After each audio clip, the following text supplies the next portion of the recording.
The morning light had barely begun to seep through the curtains when Derek's words cut through the silence of our home, setting a chill to the air that rivaled the cold outside. We should consider divorce now that Milo is gone. It's practical. His voice, devoid of any warmth, made my heart stop. It was as if the somber preparations surrounding us, the photos of Milo spread across the living room for his funeral, were just a backdrop to his cruel proposition. I stood there, a mixture of disbelief and anger boiling inside me. Practical? I echoed, my voice barely a whisper, struggling to keep my composure. Our son hasn't even been laid to rest, and this is what you think of. Derek didn't flinch, his gaze as cold as his suggestion. Lila, let's be honest. Milo's illness was a financial drain. We can start fresh now. Fresh? Was this the man I married? The father of my child? His words were a stark revelation of his true self. A side of Derek I refused to see until now. I realized that while I had been fully consumed with caring for our son, Derek had been distancing himself, not just emotionally, but planning his exit in the most heartless way imaginable.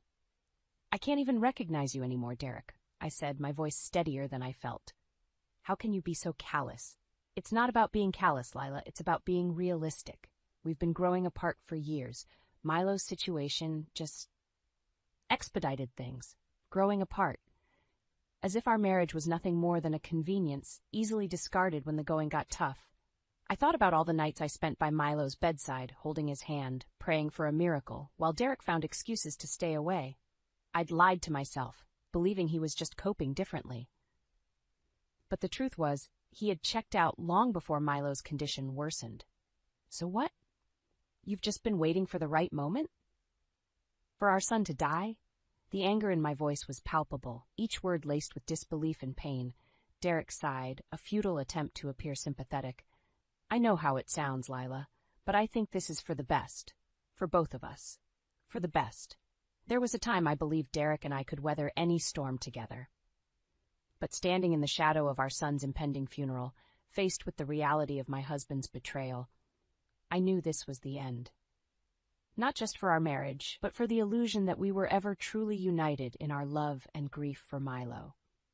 I want you to leave, I said finally, the decision cementing itself with every word. I need to prepare for our son's funeral, and I can't do that with you here. Derek looked like he wanted to argue, but something in my expression must have told him it was futile.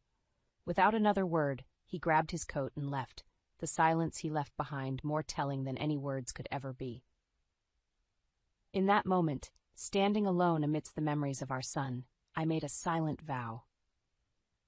Milo's funeral would not just be a farewell to our beloved boy, it would mark the beginning of my journey to uncover the truth about Derek's betrayal and ensure that justice, however cold it might be, would be served. The day Milo was diagnosed, our world turned upside down. A rare illness, the doctors had said, with a tone that prepared us for a battle we never imagined. I remember clutching Derek's hand, searching for strength in his eyes. But even then, I saw the first signs of his withdrawal, a detachment that I mistook for shock. Milo will need constant care, expensive treatments, the specialist had explained, outlining a future filled with hospital visits and uncertainty. We'll do whatever it takes, I had responded immediately, my resolve firm. Derek, however, remained silent, his acquiescence coming only through a nod. As the months progressed, so did Milo's condition. It demanded everything of me, my time, my energy, my soul. I became his nurse, his advocate, his constant companion through every painful procedure. I watched my son fight with a bravery that belied his age, his laughter a balm to my aching heart. Derek's presence, however, became increasingly sporadic. Work is demanding right now, he'd say, or I need to clear my head. His excuses piled up, leaving me to shoulder the burden alone. It wasn't until one evening when Milo asked, "Why doesn't Daddy stay with us anymore?" that the full weight of Derek's absence truly hit me. He's just busy, sweetheart. I had lied, masking my bitterness with a smile that felt as if it could shatter. But it was one particular night that cemented Derek's apathy in my heart. Milo had been rushed to the hospital with complications, his condition critical. I had called Derek, panic straining my voice as I urged him to come quickly. "I can't. I'm tied up with something important," was his cold reply. The background noise of laughter and clinking glasses told a story of indifference. I hung up, feeling a chasm open between us that I instinctively knew would never close. That night, as I held Milo's hand, watching him fight for his life, a part of me hardened against Derek. His something important was a betrayal, not just as a husband, but as a father. The following days were a blur of hospital rooms and silent prayers, with Milo showing a strength that seemed superhuman. I was by his side, every step of the way, my resolve unbreakable. Derek's visits, however, were brief and filled with awkward silences. His once warm gaze now glanced off us, as if making eye contact would force him to confront the reality he so desperately wanted to avoid. It was during one of these rare visits that Derek's true feelings slipped out. "You know, Lila, maybe it's time to consider letting go. For Milo's sake," he had said, his voice devoid of emotion. Letting go? His words were a slap, a wake-up call to the depth of his detachment. "Letting go? You mean giving up on our son?" I couldn't keep the incredulity and anger from my voice. "How can you even say that?" Derek shrugged, a gesture so casual it was as if we were discussing the weather. "I'm just being realistic, Lila. Think about the quality of his life. Our lives.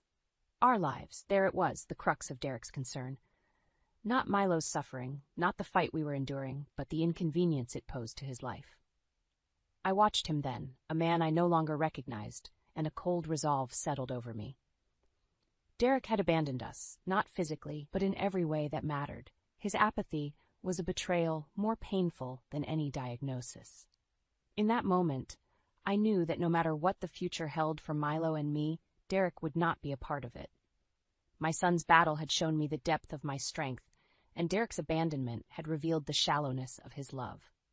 The fight for Milo's life was mine to bear, and I would do so with all the love and devotion that Derek had failed to provide. The critical moment came unexpectedly, shattering the fragile equilibrium I had managed to maintain. It wasn't a dramatic confrontation or a scandalous revelation, but a small, seemingly insignificant slip-up that would change everything.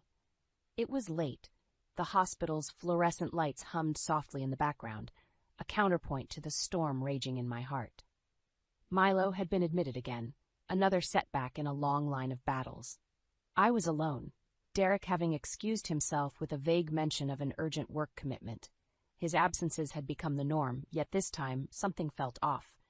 I was returning from the cafeteria when I overheard a snippet of conversation from a nurse. "Yes, Mr. Thompson was here earlier, but he left with a woman. Said it was his wife, but I've seen Mrs. Thompson, and that wasn't her." My steps faltered, the words slicing through me. Derek here? And with another woman? Denial surged through me, followed swiftly by a sickening realization. This wasn't a case of mistaken identity. It was the missing piece of a puzzle I hadn't known I was assembling. Fueled by a mixture of dread and determination, I confronted Derek the next day. He arrived late, his demeanor cautious, as if sensing the storm clouds gathering. "Derek, were you at the hospital yesterday?" I asked, my voice steady despite the turmoil inside me. His eyes flickered, the briefest hint of panic before he masked it with a practiced ease. "No, I told you. I had to work late. Why?" The lie was effortless, rolling off his tongue with the ease of someone well practiced in deception. But I was no longer the woman who took his words at face value. "The nurses saw you, Derek, and you weren't alone." I watched him closely, the man I had pledged my life to, now a stranger. For a moment he wavered, the facade cracking. Then with a sigh he dropped the pretense. "All right, I was there. But it's not what you think, Lila." "Not what I think." The absurdity of his denial, the attempt to cloak his betrayal in innocence, ignited a fury within me. "You've been lying to me, to all of us. While our son fights for his life, you play house with someone else?" Derek had the audacity to look aggrieved. "It's not that simple. You've been so consumed with Milo, there's been no room for me, for us." Us. The word was a mockery, a desecration of the vows we had taken. "There is no us, Derek. Not anymore. You made sure of that the moment you chose to step outside our marriage, our family." His response was a mix of defensiveness and self-pity. "I needed support, Lila, something you haven't been able to give. Support." The accusation was a blow, a warping of reality so perverse it left me speechless. I had been fighting for our son's life, while he sought solace in the arms of another. The injustice of it, the sheer selfishness, was breathtaking. You wanted support? My voice was cold, harder than I'd ever heard it. You turned your back on your family, on your son. There's no excuse for what you've done. The conversation spiraled from there, accusations and denials colliding in the air between us. But beneath the anger and the betrayal, a resolve was forming within me. Derek's infidelity, his abandonment, was the breaking point, the catalyst for a change I had been too afraid to face. As I stood there, confronting the ruin of our marriage, I knew what I had to do. Not just for Milo, but for myself. Derek had shown me his true colors, and in doing so, he had freed me from any obligation to him. The path forward would be fraught with challenges, but I was no longer burdened by the weight of his deceit. The fight for Milo's legacy, for justice, was just beginning. And I would not back down. Milo's final days were a poignant reminder of the fragility of life and the depth of a mother's love. The house, once filled with the sounds of his laughter, was now quiet, a somber sanctuary for our remaining time together. Derek's absence during this critical period was a stark, painful underscore to his earlier neglect. One afternoon, as Milo lay resting, his frail form a shadow of the vibrant child he once was, I sat by his side, reading aloud from his favorite book. It was during these moments, suspended in the tranquility of our shared space, that Milo looked up at me, his eyes clear and unnervingly perceptive. "Mom, is Dad not coming because of me?" His voice was weak, yet there was a strength in his question that took me aback. I paused, the weight of his inquiry pressing down on me. How to explain Derek's absence without adding to Milo's pain? "No, sweetheart, this has nothing to do with you. Dad's just dealing with things in his own way." Milo nodded, though I could see the flicker of sadness in his eyes, a reflection of understanding far beyond his years. "It's okay, Mom. I just want you to be happy." His words, simple yet profound, pierced through the veil of my grief, igniting a fierce determination within me. Milo's compassion, even in the face of his own suffering, was a stark contrast to Derek's selfishness. It was a moment of clarity, a call to action that I could not ignore. The days that followed were a testament to Milo's spirit. Despite his weakening body, he insisted on creating a series of drawings, his small hands moving with purpose across the paper. "For you, Mom," he'd say, presenting me with each new artwork, a legacy of love from a son to his mother. It was during one of these sessions, with Milo deeply engrossed in his work, that Derek made a rare appearance. He hovered in the doorway, a specter of his former self, uncertainty etched into his features. Milo looked up, surprise momentarily crossing his face before he returned his focus to the drawing in front of him. Derek attempted a hesitant step forward, his gaze shifting between Milo and me, searching for absolution where there was none to be found. "Milo, Derek started, but the words seemed to choke him. There was no easy way to bridge the chasm his actions had created. Milo, with a maturity that belied his years, simply nodded. "It's okay, Dad. You don't have to say anything." The simplicity of his forgiveness was a rebuke in itself, highlighting the depth of Derek's failure as a father. Derek lingered for a moment, the air thick with unspoken words and regret, before quietly retreating, leaving as silently as he had arrived. Milo passed away 2 days later, his final hours spent in the warmth of our home, surrounded by love and the familiarity of his life's treasures. His departure was peaceful, a gentle release from the pain that had so defined his final months. In the aftermath, the house felt emptier than I could have imagined. Yet amidst the grief, there was a strange sense of peace. Milo had left us with a legacy of love, a reminder of what truly mattered. Derek's absence in those last days was a final testament to his priorities. As I sat alone, surrounded by the remnants of Milo's life, I realized the path forward was one I would have to walk alone. But I was determined to honor Milo's memory, to seek justice for his neglected love, and to find a way to carve out a semblance of happiness from the wreckage Derek had left behind. Milo's drawings, vibrant with life and love, adorned the walls, a visual testament to his spirit. They would be my guide, a beacon of hope as I navigated the uncertain waters ahead. Derek's betrayal, once a source of unbearable pain, had become the catalyst for a new beginning, one where Milo's legacy would be the foundation of my strength and the driving force behind my quest for justice. In the quiet aftermath of Milo's funeral, the void left by his absence was a constant, aching presence. The ceremony had been a small affair, our closest family and friends coming together to mourn the loss of a bright young soul taken too soon.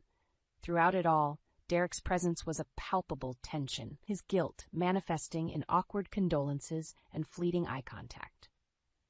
It was during this period of mourning, amidst the overwhelming silence of our home, that I discovered something that would redefine my grief and ignite a fervent resolve for retribution. Tucked away in Milo's room, amidst his cherished possessions, was a letter addressed to me. The handwriting was unmistakably Milo's, each word a bittersweet testament to his love and awareness far beyond his years. "Mom," it began, "I know things have been hard. I see the way Dad is, and I don't want you to be sad. I want you to be happy, even when I'm not around. Remember, I love you more than all the stars in the sky." The simplicity of his words, coupled with the profound understanding of our family's turmoil, was overwhelming. Milo had seen the truth of Derek's neglect, his absence, not just a physical one, but an emotional abandonment, at a time when we needed him most. Fueled by a tumultuous mix of sorrow and anger, I confronted Derek. It was not a confrontation born out of a desire for reconciliation, but a need to expose the depth of his betrayal. "Milo knew," I said, the moment Derek stepped into the house. "He knew about your neglect, about how little you cared." Derek's face paled, his usual facade of indifference crumbling under the weight of his son's perceived judgment. "Lila." "No," I cut him off, my voice sharp with conviction. "You don't get excuse your behavior. You abandoned your son, your family, for your own selfish desires." The conversation escalated, each accusation and denial a volley in a battle that had been simmering beneath the surface for far too long.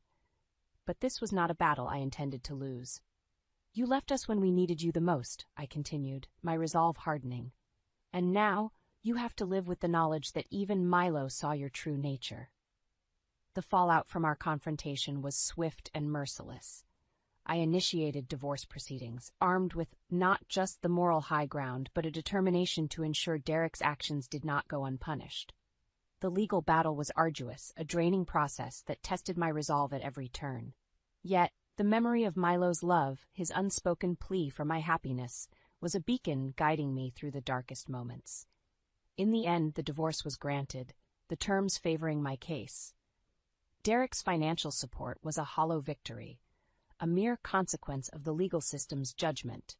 The true victory was the freedom from a man who had shown himself to be nothing more than a coward, a realization that brought with it a cathartic release from years of accumulated resentment.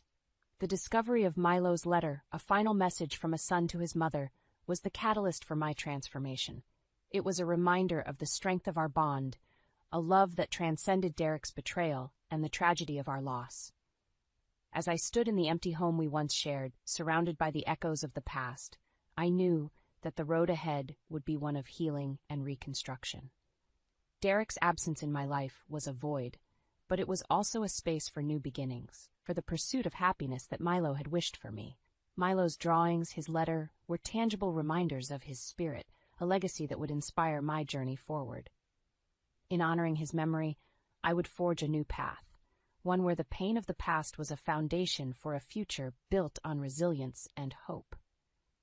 Derek's betrayal, once a source of insurmountable grief, had become the impetus for my rebirth, a chance to live the life Milo had envisioned for me, one filled with happiness and free from the shadows of deceit. The day of Milo's funeral dawned clear and bright, a stark contrast to the turmoil churning within me. As I stood before the gathering of family and friends, the weight of my son's absence was a tangible presence, a void that echoed through the solemnity of the occasion. Derek was there, his demeanor somber, an attempt to convey the grief expected of a bereaved father. His performance was convincing to those who didn't know the truth, but I saw through the facade. The resolve that had been building within me since discovering Milo's letter was now a roaring fire, fueled by the injustice of Derek's untouched life. After the service, as people milled around, offering their condolences, I found Derek. He was isolated, a figure apart from the collective mourning. It was time to expose the truth. "Derek," I began, my voice steady despite the tempest of emotions, "do you think this is enough? A few tears, a show of sorrow, and all is forgiven?" He looked at me, confusion momentarily flickering across his face before it settled into a mask of indifference. Leela, this isn't the time or place. No, Derek, it's the perfect time and place. Everyone should know the kind of man you are. The crowd around us had begun to take notice, the murmurs of conversation dwindling as attention shifted to our confrontation. Derek's eyes widened, a hint of panic betraying his composure. "What are you talking about, Lila?" he asked, attempting to feign ignorance. "The affair, Derek. Your neglect of Milo. Your absence when he needed you most. Did you think I wouldn't find out, or that I'd stay silent?" The accusation hung in the air, a palpable force that seemed to still the world around us. I watched as Derek's facade crumbled, the truth of my words undeniable. "Lila, please, let's talk about this privately," he pleaded, a note of desperation creeping into his voice. But there would be no privacy for the pain he had caused, no shelter from the consequences of his actions. "No, Derek. Everyone here deserves to know. They should understand the depth of your selfishness, the true reason our son suffered alone." The crowd around us was silent, the gravity of the revelation sinking in. I could see the judgment in their eyes, the shift of sympathy as the truth of Derek's character was laid bare. It was a cathartic release, the words I had held back for so long finally finding their voice. But more than that, it was justice for Milo, a public acknowledgement of the pain Derek had inflicted on his own family. In the aftermath, as Derek struggled to defend himself against the tide of condemnation, I felt a weight lift from my shoulders. The path ahead would be fraught with challenges, the wounds of betrayal and loss not easily healed. Yet in this moment of revelation, there was a sense of closure, a beginning of the end of Derek's hold over my life. The funeral, meant to be a final farewell to my son, had become the stage for a much-needed reckoning. As I watched Derek falter under the weight of his exposed deceit, I knew that the journey ahead would be one of rebuilding, of forging a new path in the wake of the devastation he had caused. Milo's memory, his spirit, would be my guiding light, a beacon of hope in the darkness. And as I turned away from Derek, leaving him to grapple with the fallout of his actions, I stepped into a future where justice for Milo was the first step toward healing and redemption. The fallout from the funeral was immediate and far-reaching. Derek's facade of the grieving father had been irrevocably shattered, leaving behind the stark reality of his betrayal and neglect. The collective shock of our friends and family had given way to a cold disdain, isolating Derek in a web of his own deceit. It was in this tumultuous aftermath that I presented Derek with the divorce papers. The document was more than a legal formality. It was a tangible symbol of the end of our shared life, a life he had so carelessly thrown aside. I found Derek at his apartment, a place he had moved to shortly after Milo's funeral. The confrontation was inevitable, the final showdown between truth and deceit. "Derek," I began, my voice devoid of the warmth it once held for him, "these are for you." I extended the divorce papers towards him, their significance clear. He took them hesitantly, his eyes scanning the document before settling on me. "Lila, isn't there another way? Can't we talk about this?" The plea was a desperate one, the last vestiges of a man trying to cling to a life he had already destroyed. "Talk? Derek, the time for talking passed when you decided to abandon your family." His face fell, the reality of the situation dawning on him. "So this is it? You're just going to throw away everything we had?" "Throw away?" The incredulity in my voice was palpable. "You threw it away, Derek. You made your choices, and now you have to live with them." The conversation spiraled from there, Derek's attempts at justification clashing against the irrefutable truth of his actions. He spoke of stress, of feeling neglected, of the pressures that led him to seek comfort elsewhere. But his words were empty, a feeble attempt to shift the blame from his shoulders. "You chose to step out of our marriage, to turn your back on Milo when he needed you most," I countered, my resolve unwavering. "You don't get to play the victim here." The divorce papers, now in his hands, were a testament to the finality of our relationship. Derek glanced at them again, a mixture of regret and resignation in his eyes. "What about the house, the finances?" I had anticipated this, the inevitable squabble over material things. "The lawyers will handle it. But know this, Derek, I will fight for every penny that Milo deserved, every penny that you chose to squander on your affair." It was a declaration of war, a battle I was fully prepared to engage in. Derek, for all his faults, seemed to understand the futility of resistance. The evidence of his infidelity, his neglect, was overwhelming, leaving him little ground to stand on. The confrontation ended with Derek's silent acceptance of the divorce papers. As I left his apartment, the weight of the years spent in a loveless marriage lifted from my shoulders. It was a bitter victory, tinged with the sorrow of what had been lost. Yet, as I stepped into the sunlight, the future seemed brighter, clearer. The battle for justice, for Milo, for myself, was far from over. But I had taken the first steps towards reclaiming my life, towards building a new existence, free from the shadows of Derek's betrayal.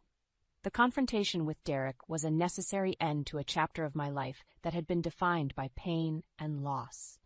Now, with the divorce proceedings set in motion, I could begin to look forward, to a horizon filled with the promise of new beginnings and the hope of healing. Milo's memory would forever be a part of me, a guiding light as I navigated the path towards a future where happiness was no longer just a distant dream. The divorce proceedings were a drawn-out affair, each session in court a reminder of the years wasted on a man who had shown his true colors when it mattered most. But as the final judgment was passed, granting me not only the divorce but also a significant portion of our shared assets and alimony, I felt a sense of closure.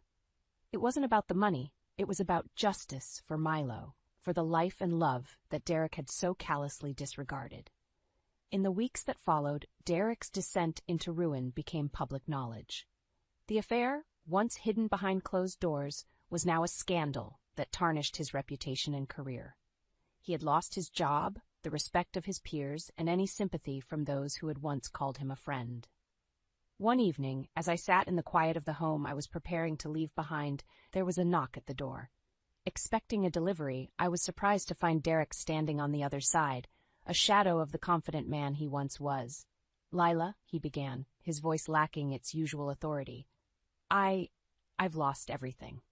The sight of him, so diminished, sparked a complex web of emotions within me. There was satisfaction in seeing karma at work, but also a pang of pity for the man who had once been my partner, the father of my child. "You made your choices, Derek," I said, my tone neutral.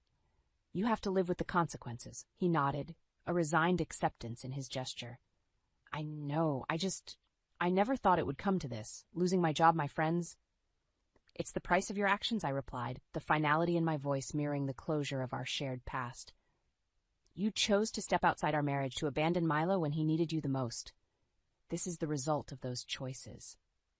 Derek lingered for a moment, as if searching for words that could bridge the chasm between us. Finding none, he turned and walked away, a solitary figure receding into the twilight of his own making. As the days passed, the reality of my new life began to take shape. The house sold, and with the proceeds I moved to a coastal town, a place where the memories of Milo could find a peaceful home. Here, amidst the sound of the waves and the vast expanse of the sea, I found solace in my work and the community that welcomed me with open arms.